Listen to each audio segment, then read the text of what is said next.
The Return of Sherlock Holmes by Sir Arthur Conan Doyle. The Adventure of the Solitary Cyclist. From the years 1894 to 1901 inclusive, Mr. Sherlock Holmes was a very busy man.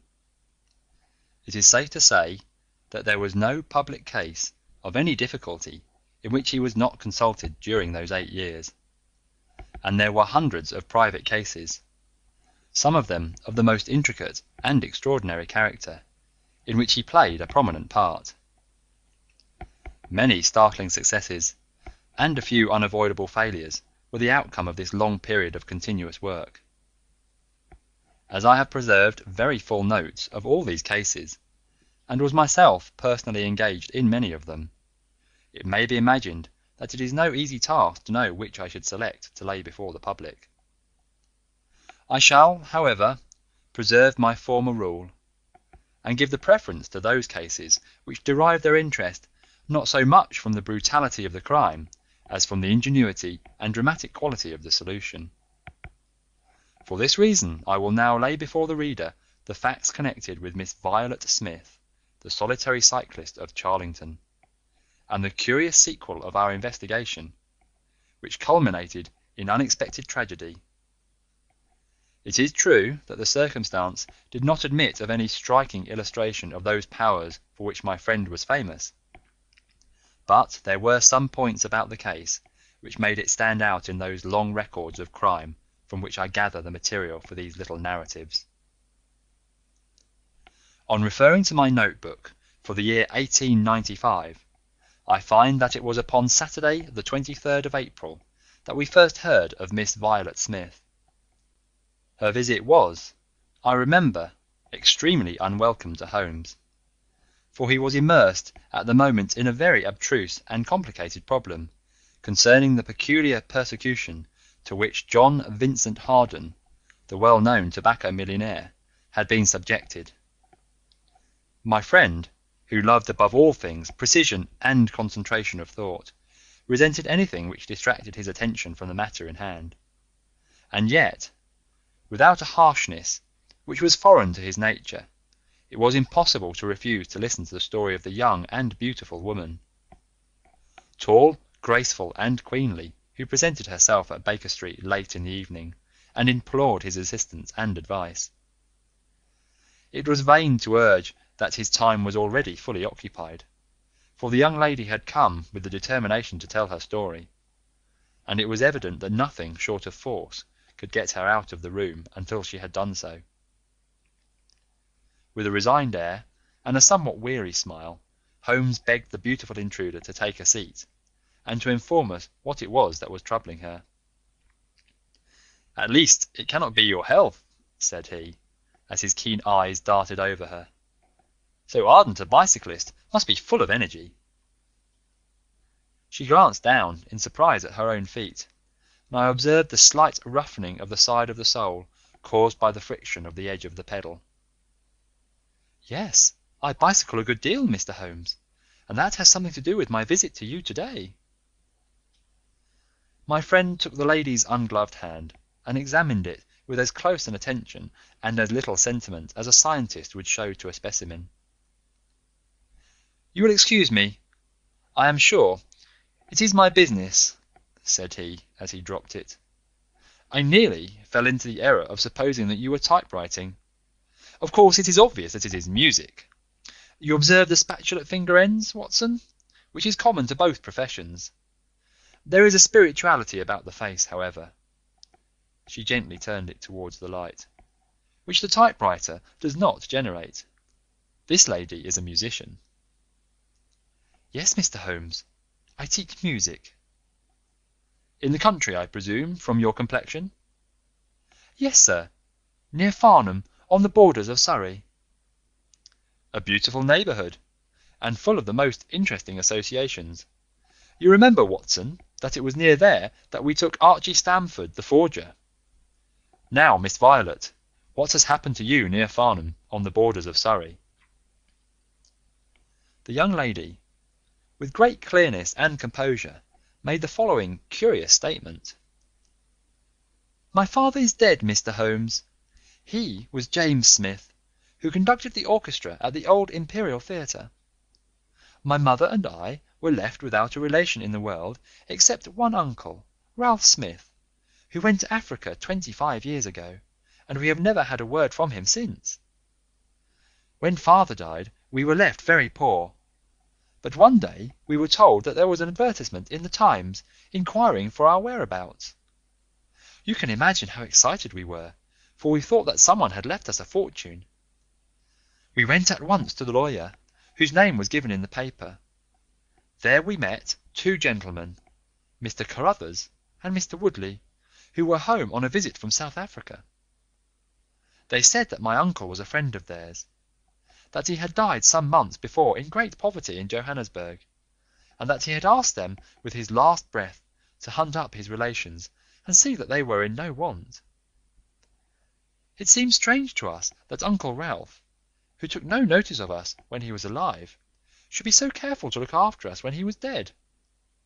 But Mr. Carruthers explained that the reason was that my uncle had just heard of the death of his brother, and so felt responsible for our fate. "Excuse me," said Holmes. "When was this interview?" "Last December, 4 months ago." "Pray proceed." Mr. Woodley seemed to me to be a most odious person. He was ever making eyes at me, a coarse, puffy-faced, red-moustached young man, with his hair plastered down on each side of his forehead. I thought that he was perfectly hateful, and I was sure that Cyril would not wish me to know such a person. "Oh, Cyril is his name," said Holmes, smiling. The young lady blushed and laughed. "Yes, Mr. Holmes, Cyril Morton, an electrical engineer, and we hope to be married at the end of the summer. Dear me, how did I get talking about him? What I wished to say was that Mr. Woodley was perfectly odious, but that Mr. Carruthers, who was a much older man, was more agreeable. He was a dark, sallow, clean-shaven, silent person, but he had polite manners and a pleasant smile. He inquired how we were left, and on finding that we were very poor, he suggested that I should come and teach music to his only daughter, aged 10. I said that I did not like to leave my mother, on which he suggested that I should go home to her every week-end, and he offered me 100 a year, which was certainly splendid pay. So I ended by accepting, and I went down to Chiltern Grange, about 6 miles from Farnham.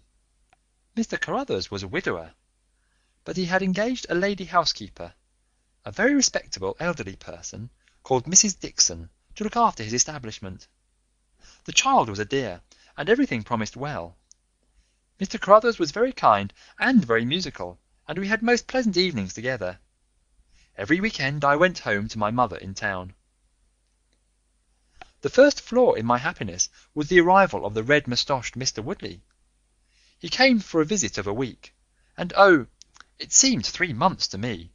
He was a dreadful person, a bully to everyone else, but to me something infinitely worse. He made odious love to me, boasted of his wealth, said that if I married him I could have the finest diamonds in London, and finally, when I had nothing to do with him, he seized me in his arms one day after dinner. He was hideously strong, and swore that he would not let me go until I had kissed him. Mr. Carruthers came in and tore him from me, on which he turned upon his own host, knocking him down and cutting his face open. That was the end of his visit, as you can imagine.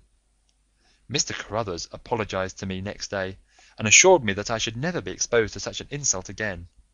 I have not seen Mr. Woodley since. And now, Mr. Holmes, I come at last to the special thing which has caused me to ask your advice today. You must know that every Saturday forenoon I ride on my bicycle to Farnham Station, in order to get the 12:22 to town. The road from Chiltern Grange is a lonely one, and at one spot it is particularly so, for it lies for over a mile between Charlington Heath upon one side, and the woods which lie round Charlington Hall upon the other. You could not find a more lonely tract of road anywhere, and it is quite rare to meet so much as a cart or a peasant until you reach the high road near Crooksbury Hill. 2 weeks ago I was passing this place when I chanced to look back over my shoulder, and about 200 yards behind me I saw a man, also on a bicycle. He seemed to be a middle-aged man, with a short dark beard. I looked back before I reached Farnham, but the man was gone, so I thought no more about it. But you can imagine how surprised I was, Mr. Holmes, when on my return on the Monday I saw the same man on the same stretch of road. My astonishment was increased when the incident occurred again, exactly as before, on the following Saturday and Monday. He always kept his distance, and did not molest me in any way, but still it certainly was very odd. I mentioned it to Mr. Carruthers, who seemed interested in what I said, and told me that he had ordered a horse and trap, so that in future I should not pass over these lonely roads without some companion. The horse and trap were to have come this week, but for some reason they were not delivered, and again I had to cycle to the station. That was this morning. You can think that I looked out when I came to Charlington Heath, and there, sure enough, was the man, exactly as he had been 2 weeks before. He always kept so far from me that I could not clearly see his face, but it was certainly someone whom I did not know. He was dressed in a dark suit with a cloth cap. The only thing about his face that I could clearly see was the dark beard.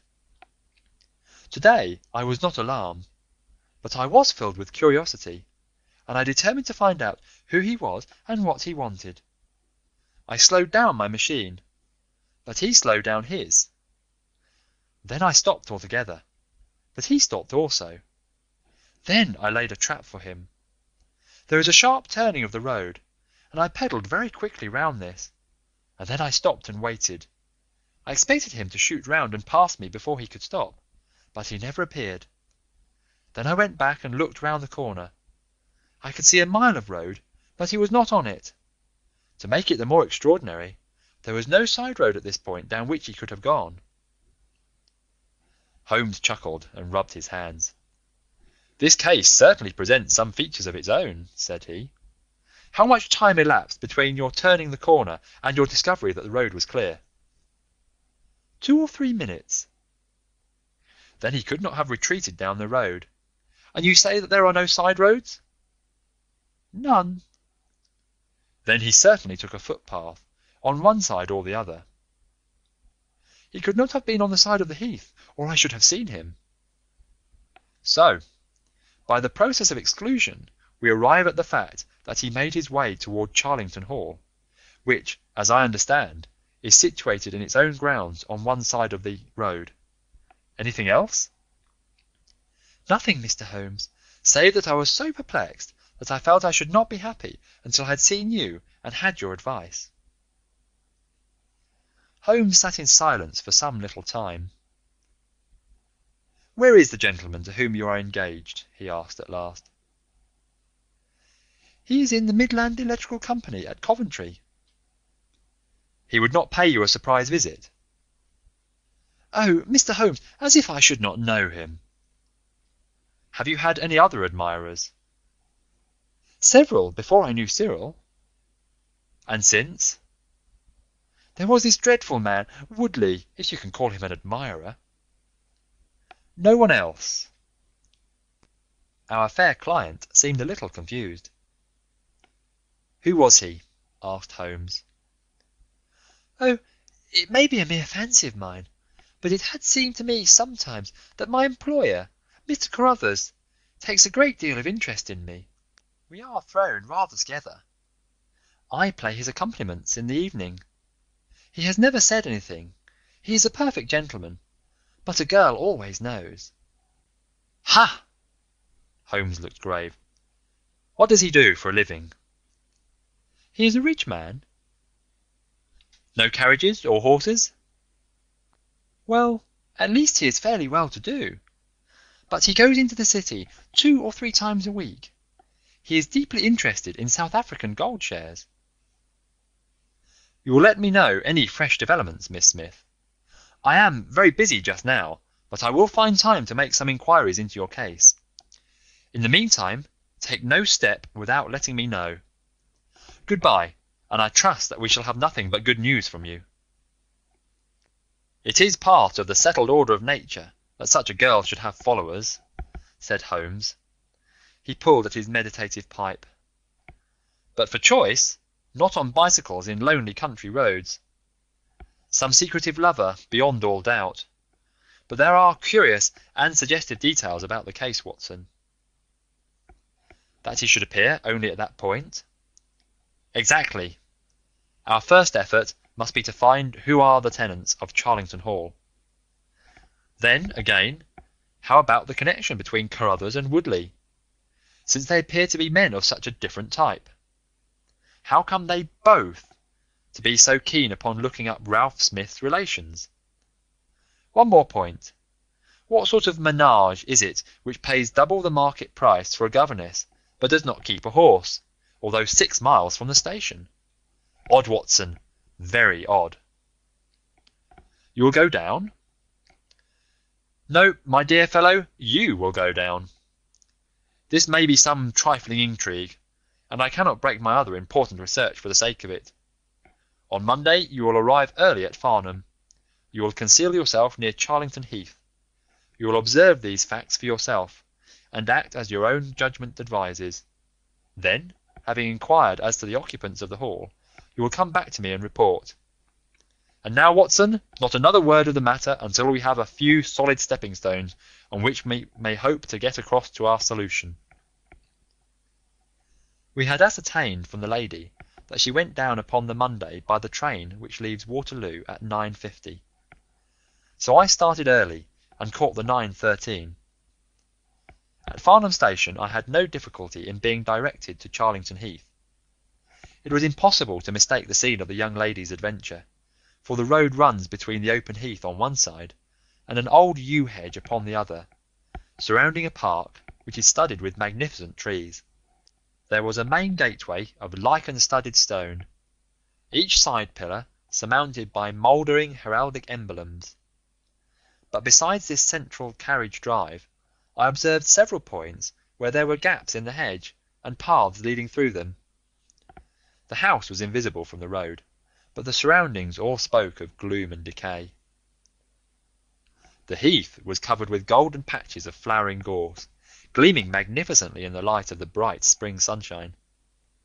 Behind one of these clumps I took up my position, so as to command both the gateway of the hall and a long stretch of the road upon either side.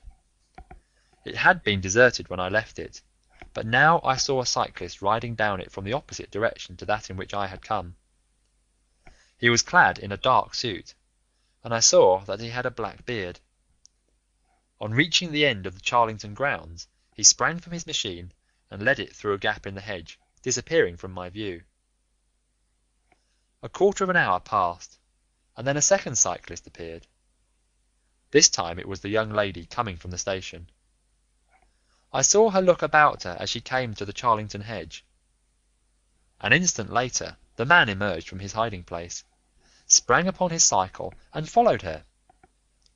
In all the broad landscape those were the only moving figures: the graceful girl sitting very straight upon her machine, and the man behind her bending low over his handlebar with a curiously furtive suggestion in every movement. She looked back at him and slowed her pace. He slowed also. She stopped. He at once stopped too, keeping 200 yards behind her. Her next movement was as unexpected as it was spirited. She suddenly whisked her wheels round and dashed straight at him. He was as quick as she, however, and darted off in desperate flight. Presently she came back up the road again, her head haughtily in the air, not deigning to take any further notice of her silent attendant. He had turned also, and still kept his distance until the curve of the road hid them from my sight. I remained in my hiding place, and it was well that I did so, for presently the man reappeared, cycling slowly back. He turned in at the hall gates and dismounted from his machine. For some minutes I could see him standing among the trees. His hands were raised, and he seemed to be settling his necktie. Then he mounted his cycle and rode away from me down the drive towards the hall. I ran across the heath and peered through the trees. Far away I could catch glimpses of the old grey building with its bristling Tudor chimneys, but the drive ran through a dense shrubbery, and I saw no more of my man. However, it seemed to me that I had done a fairly good morning's work, and I walked back in high spirits to Farnham. The local house agent could tell me nothing about Charlington Hall, and referred me to a well-known firm in Pall Mall. There I halted on my way home, and met with courtesy from the representative. No, I could not have Charlington Hall for the summer. I was just too late. It had been let about a month ago. Mr. Williamson was the name of the tenant. He was a respectable elderly gentleman. The polite agent was afraid he could say no more, as the affairs of his clients were not matters which he could discuss. Mr. Sherlock Holmes listened with attention to the long report which I was able to present to him that evening, but it did not elicit that word of curt praise which I had hoped for, and should have valued. On the contrary, his austere face was even more severe than usual as he commented upon the things that I had done, and the things that I had not. "Your hiding place, my dear Watson, was very faulty. You should have been behind the hedge, then you would have had a close view of this interesting person. As it is, you are some hundreds of yards away, and can tell me even less than Miss Smith. She thinks she does not know the man. I am convinced she does. Why otherwise should he be so desperately anxious that she should not get so near him as to see his features? You describe him as bending over the handlebar. Concealment again, you see. You really have done remarkably badly. He returns to the house, and you want to find out who he is. You come to a London house agent." "What should I have done?" I cried, with some heat. "Gone to the nearest public house. That is the centre of country gossip. They would have told you every name from the master to the scullery maid. Williamson? It conveys nothing to my mind. If he is an elderly man, he is not this active cyclist who sprints away from that young lady's athletic pursuit. What have we gained by your expedition? The knowledge that the girl's story is true? I never doubted it. That there is a connection between the cyclist and the Hall? I never doubted that either. That the Hall is tenanted by Williamson? Who's the better for that? Well, well, my dear sir, don't look so depressed. We can do little more until next Saturday, and in the meantime I may make 1 or 2 inquiries myself." Next morning we had a note from Miss Smith, recounting shortly and accurately the very incidents which I had seen, but the pith of the letter lay in the postscript. "I am sure that you will respect my confidence, Mr. Holmes, when I tell you that my place here has become difficult, owing to the fact that my employer has proposed marriage to me. I am convinced that his feelings are most deep and most honourable. At the same time, my promise is of course given. He took my refusal very seriously, but also very gently. You can understand, however, that the situation is a little strained." "Our young friend seems to be getting into deep waters," said Holmes thoughtfully, as he finished the letter. "The case certainly presents more features of interest and more possibility of development than I had originally thought. I should be none the worse for a quiet, peaceful day in the country, and I am inclined to run down this afternoon and test 1 or 2 theories which I have formed." Holmes's quiet day in the country had a singular termination, for he arrived at Baker Street late in the evening, with a cut lip and a discoloured lump upon his forehead, besides a general air of dissipation which would have made his own person the fitting object of a Scotland Yard investigation. He was immensely tickled by his own adventures, and laughed heartily as he recounted them. "I get so little active exercise that it is always a treat," said he. "You are aware that I have some proficiency in the good old British sport of boxing. Occasionally it is of service. Today, for example, I should have come to a very ignominious grief without it." I begged him to tell me what had occurred. "I found that country pub, which I had already recommended to your notice, and there I made my discreet inquiries. I was in the bar, and a garrulous landlord was giving me all that I wanted. Williamson is a white-bearded man, and he lives alone with a small staff of servants at the Hall. There is some rumour that he is or has been a clergyman, but 1 or 2 incidents of his short residence at the Hall struck me as peculiarly unecclesiastical. I have already made some inquiries at a clerical agency, and they tell me that there was a man of that name in orders, whose career has been a singularly dark one.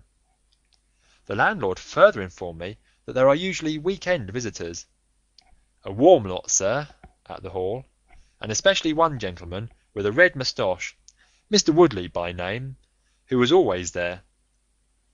We had got as far as this, when who should walk in but the gentleman himself, who had been drinking his beer in the tap-room, and had heard the whole conversation. Who was I? What did I want? What did I mean by asking questions? He had a fine flow of language, and his adjectives were very vigorous. He ended a string of abuse by a vicious backhander, which I failed to entirely avoid. The next few minutes were delicious. It was a straight left against a slogging ruffian. I emerged as you see me.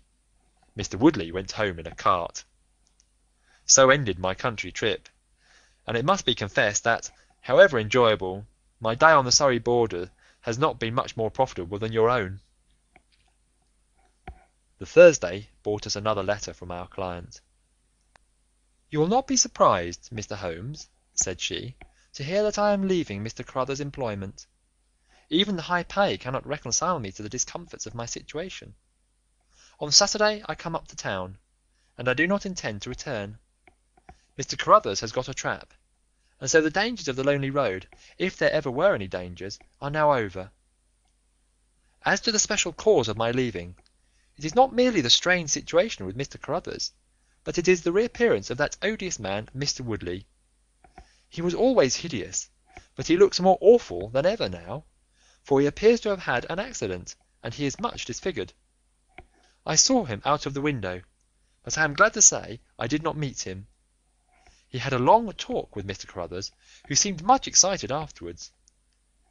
Woodley must be staying in the neighbourhood, for he did not sleep here, and yet I caught a glimpse of him again this morning, slinking about in the shrubbery. I would sooner have had a savage wild animal loose about the place. I loathe and fear him more than I can say. How can Mr. Carruthers endure such a creature for a moment? However, all my troubles will be over on Saturday." "So I trust, Watson, so I trust," said Holmes gravely. "There is some deep intrigue going on round that little woman, and it is our duty to see that no one molests her upon that last journey. I think, Watson, that we must spare time to run down together on Saturday morning and make sure that this curious and inclusive investigation has no untoward ending." I confess that I had not up to now taken a very serious view of the case, which had seemed to me rather grotesque and bizarre than dangerous. That a man should lie in wait for and follow a very handsome woman is no unheard of thing, and if he has so little audacity that he not only dared not address her, but even fled from her approach, he was not a very formidable assailant. The ruffian Woodley was a very different person, but except on one occasion he had not molested our client, and now he visited the house of Carruthers without intruding upon her presence. The man on the bicycle was doubtless a member of those week-end parties at the Hall of which the publican had spoken, but who he was, or what he wanted, was as obscure as ever. It was the severity of Holmes's manner, and the fact that he slipped a revolver into his pocket before leaving our rooms, which impressed me with the feeling that tragedy might prove to lurk behind this curious train of events. A rainy night had been followed by a glorious morning, and the heath-covered countryside, with the glowing clumps of flowering gorse, seemed all the more beautiful to eyes which were weary of the duns and drabs and slate-greys of London. Holmes and I walked along the broad, sandy road, inhaling the fresh morning air and rejoicing in the music of the birds and the fresh breath of the spring. From a rise of the road, on the shoulder of Crooksbury Hill, we could see the grim Hall bristling out from amidst the ancient oaks, which, old as they were still younger than the building which they surrounded. Holmes pointed down the long tract of road which wound, a reddish-yellow band, between the brown of the heath and the budding green of the woods. Far away, a black dot, we could see a vehicle moving in our direction. Holmes gave an exclamation of impatience. "I have given a margin of half an hour," said he. "If that is her trap, she must be making for the earlier train. I fear, Watson, that she will be past Charlington before we can possibly meet her." From the instant that we passed the rise, we could no longer see the vehicle, but we hastened onward at such a pace that my sedentary life began to tell upon me, and I was compelled to fall behind. Holmes, however, was always in training, for he had inexhaustible stores of nervous energy upon which to draw. His springy step never slowed, until suddenly, when he was 100 yards in front of me, he halted, and I saw him throw up his hands with a gesture of grief and despair. At the same instant, an empty dog-cart, the horse cantering, the reins trailing, appeared round the curve of the road and rattled swiftly towards us. "Too late, Watson, too late!" cried Holmes, as I ran panting to his side. "Fool that I was not to allow for that earlier train! It's abduction, Watson, abduction! Murder! Heaven knows what! Block the road! Stop the horse! That's right! Now jump in, and let us see if I can repair the consequences of my own blunder." We had sprung into the dog-cart, and Holmes, after turning the horse, gave it a sharp cut with the whip, and we flew back along the road. As we turned the curve, the whole stretch of road between the hall and the heath was opened up. I grasped Holmes's arm. "That's the man!" I gasped. A solitary cyclist was coming towards us. His head was down and his shoulders rounded as he put every ounce of energy that he possessed onto the pedals. He was flying like a racer. Suddenly he raised his bearded face, saw us close to him, and pulled up, springing from his machine. That coal-black beard was in singular contrast to eyes that were as bright as if he had a fever. He stared at us and at the dog-cart, then a look of amazement came over his face. "Hello! Stop there!" he shouted, holding his bicycle to block our road. "Where did you get that dog-cart? Pull up, man!" he yelled, drawing a pistol from his side. "Pull up, I say, or by George I'll put a bullet into your horse." Holmes threw the reins into my lap and sprung down from the cart. "You're the man we want to see. Where is Miss Violet Smith?" he said in his quick, clear way. "That's what I'm asking you. You're in her dog-cart. You ought to know where she is." We met the dog-cart on the road. There was no one in it. We drove back to help the young lady. Good Lord, what shall I do?" cried the stranger, in an ecstasy of despair. "They've got her, that hellhound Woodley and the blackguard parson. Come, man, come, if you really are her friend. Stand by me and we'll save her, if I have to leave my carcass in Charlington Wood." He ran distractedly, his pistol in his hand, towards the gap in the hedge. Holmes followed him, and I, leaving the horse grazing beside the road, followed Holmes. "This is where they came through," said he, pointing to the marks of several feet upon the muddy path. "Hullo! Stop a minute! Who's this in the bush?" It was a young fellow, about 17, dressed like an ostler, with leather cords and gaiters. He lay upon his back, his knees drawn up, a terrible cut upon his head. He was insensible, but alive. A glance at his wound told me that it had not penetrated the bone. "That's Peter, the groom," cried the stranger. "He drove her. The beasts have pulled him off and clubbed him. Let him lie. We can't do him any good, but we may save her from the worst fate that can befall a woman." We ran frantically down the path, which wound among the trees. We had reached the shrubbery which surrounded the house when Holmes pulled up. "They didn't go to the house. Here are the marks, on the left, here, beside the laurel bushes. Ah, I said so." As he spoke, a woman's shrill scream, a scream which vibrated with a frenzy of horror, burst from the thick, green clump of bushes in front of us. It ended suddenly on its highest note with a choke and a gurgle. This way! They are in the bowling alley!" cried the stranger, darting through the bushes. "Ah, the cowardly dogs! Follow me, gentlemen!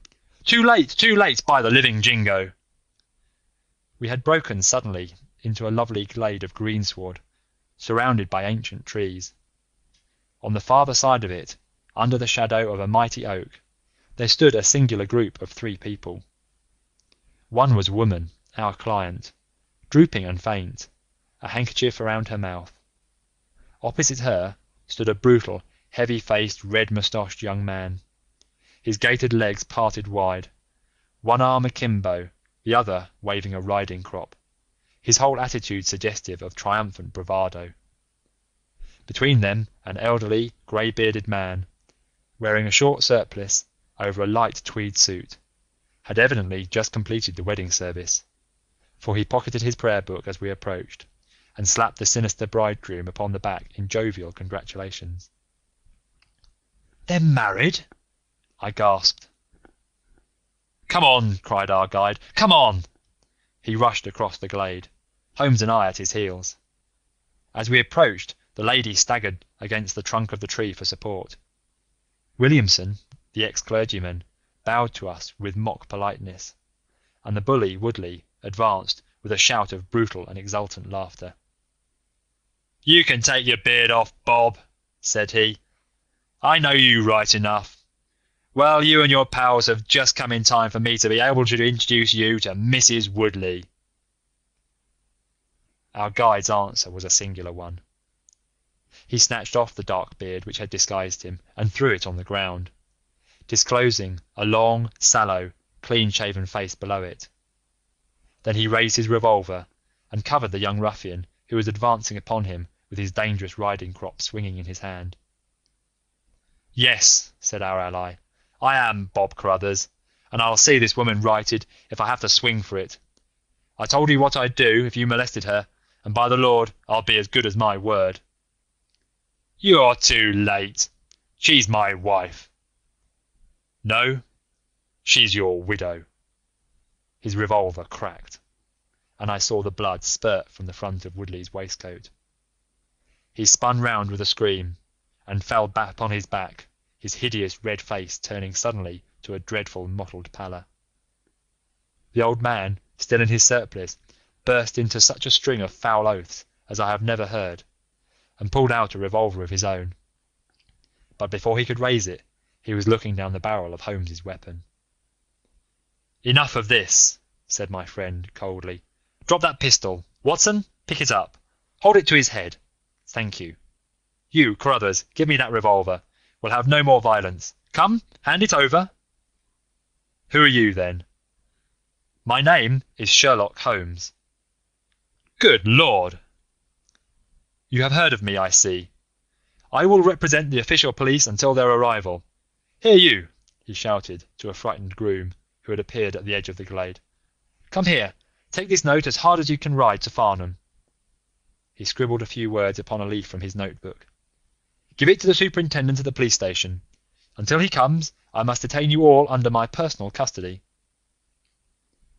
The strong, masterful personality of Holmes dominated the tragic scene, and all were equally puppets in his hands. Williamson and Carruthers found themselves carrying the wounded Woodley into the house, and I gave my arm to the frightened girl.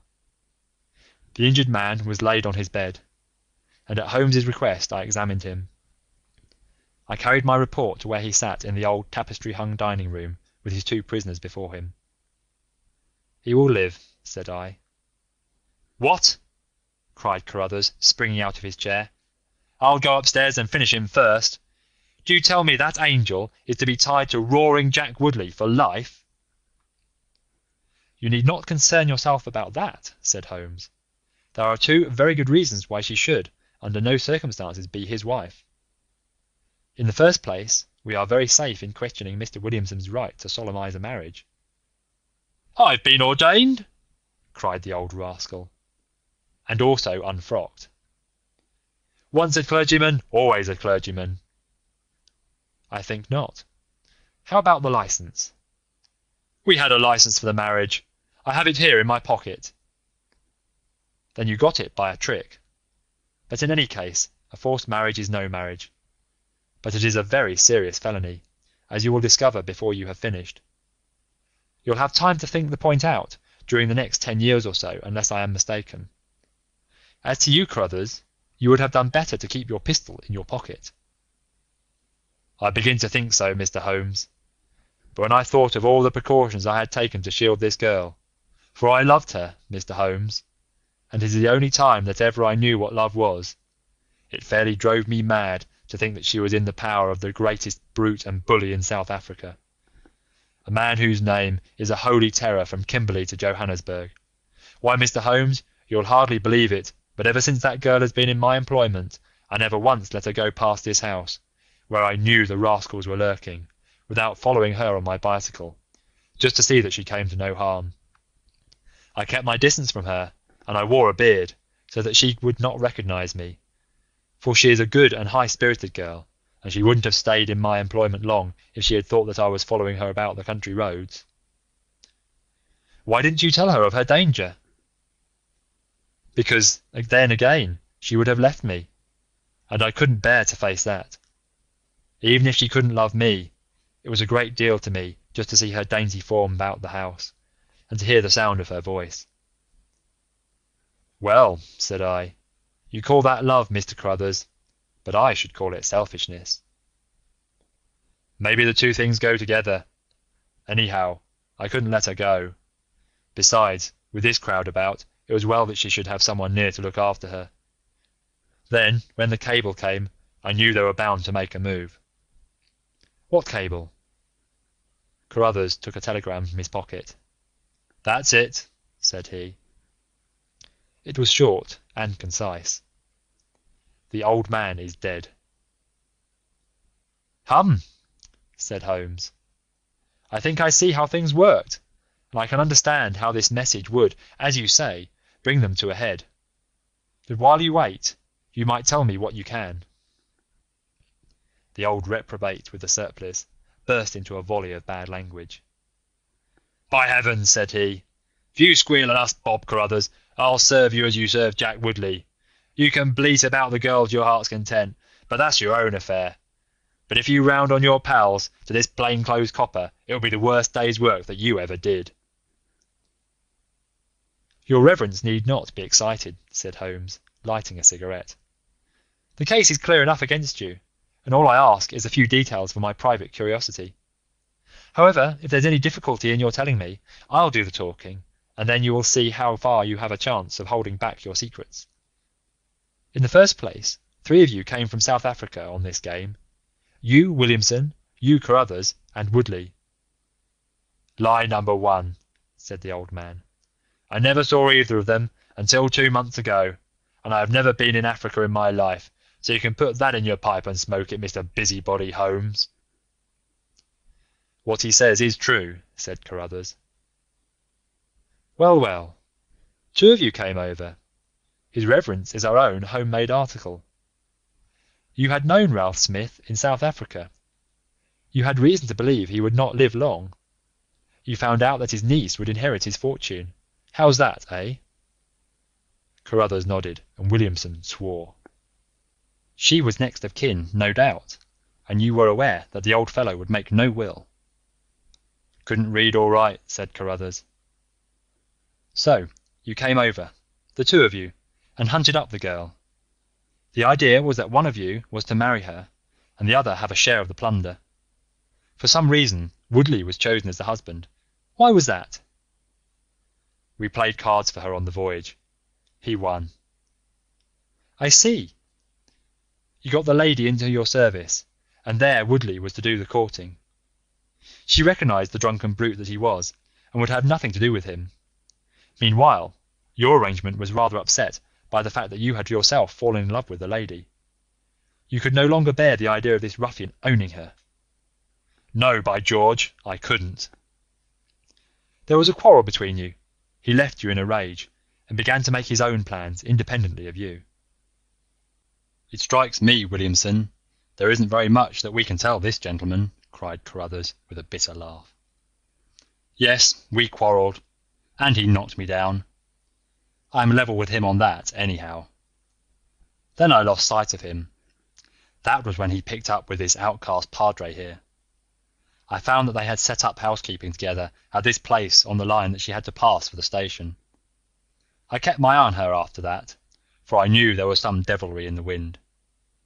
I saw them from time to time, for I was anxious to know what they were after.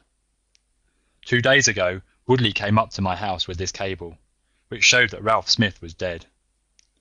He asked me if I would stand by the bargain. I said I would not.